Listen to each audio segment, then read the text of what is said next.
napilitan dito mag-regen agad. Pero yung nga lang, natamaan sa Eskinita.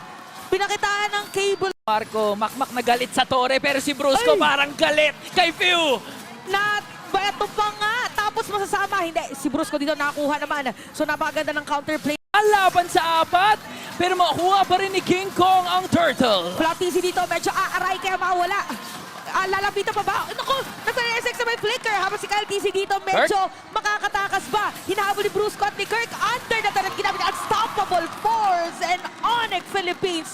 3-0, diretso ba ng orange? Alam mo, mabibilib na ako kay King Kong, pati pag si Ogun, hinabol niya eh. Akala ko habulin, pero si Few may hinabol dito. Super Friends ang tutumba ngayon. Pero si King Kong nahayaang magwala. Tinatalonan ngayon ni Flap Daisy, pero nakasuporta pa rin naman si Kirk tsaka si Brusco. Hindi nagagawa ng Team Falcons yung isa sa mga checklist na kailangan nila. Pero si Ogun, kinumit ka agad yung sipa. Ang daming ulti na tumama kay Super Friends. Objective. Ito naman bugbugan. Sino dadaan? Si Ogun, yung kanilang nadaan at pinadiran nga lang dito ni King Kong. Parang hindi pa nga ito sila tapos. Minamatakan nila ngayon si Flap. Amoy, Marco, makakatakas nga ba? Mga corner na nga ba talaga doon sa may batang ibaba? Pero nasipa din ni Super Marco. Pero King Kong! Grabe naman talaga yung mga pakibol niya sa ilalim ng Torre. Habang si Ogun dito pipilitin. And this time around, sino makakakuha niyan? Merong ejector na gagawin. Sabay ang Sabal Force. Tatalo na iba. Kelra, makakakuha dito lang kay Kaltisi. Tuloy pa rin ang kanyang sayaw. Tapos kakanta rin ni Super Prince. Tatama may SOD. Pero hindi papasok dito si Super Marco. So Team Falcons ngayon, mapapatras muna. Grabe, anong clear sa bottom lane. Grabe yung mga pokes ng Onyx ngayon. Ganun lamang. Uy, teka lang, si Ogun may nasipa dito.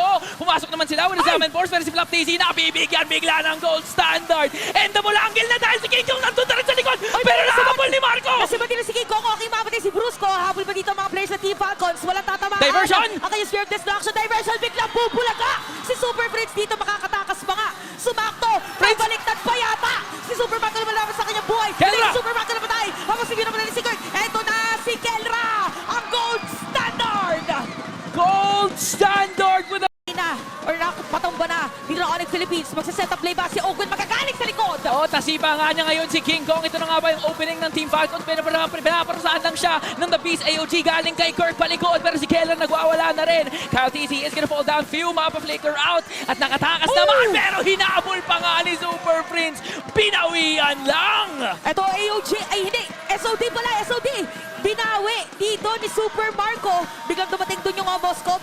Pero ang call din na Medyo may kasakitan na, hindi makamba si Ogun habang si King Kong naman sa taas, tumutulak lang ng Torre. grabe kung essay man to, back-to-back na yung nakasulat at back-to-back din na makakapatay dito si Kelra habang tinatry ng Onyx Philippines na sumira ng Torre sa itaas.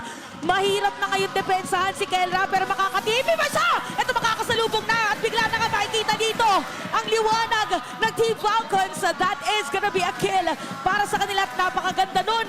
Si Kelra pa'y nawala at merong Lord. Si Kelra, harap-harapang pinatay doon si Ogun pero nabawi. At saka agad habang si King Kong nag-freestyle lang, pinakitaan si Flap Daisy. Sabi niya, mas malaki yung muscle mo ngayon pero mas malakas sa... Uy, si Kirk.